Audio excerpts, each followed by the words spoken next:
Lövhə məzər mədəniyyəti genetik cəhətdən tam olaraq Şərqi Asiyalı mənşəlidirlər və proto-türk dilinin də məhz bu mədəniyyətin içində meydana çıxdığı ehtimal edilir. Daha da texniki izah eləsək, lövhə məzar mədəniyyətinə mənsub insanlar tam olaraq antik şimal-şərqi Asiyalı deyilən genləri daşıyırdı.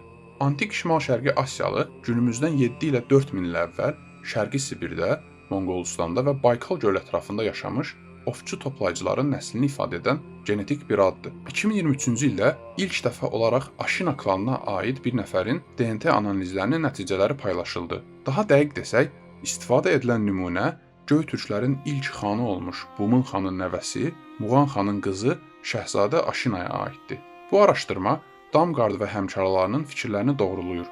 Belə ki, araşdırma Şəhzadə Aşinanın 97,7% antik şimal-şərqi Asiyalı olduğunu üzə çıxarır. Bu da o deməkdir ki, doğrudan da Göytürk xanlığının vətəndaşlarının bir qismi Hind-Avropa və Asiya mənşəli olsa belə, onların elitası olan Aşina klanı əvvəl irəli sürülən kimi Hind-Avropalı yox, məhz Şərqi Asiya mənşəli idi.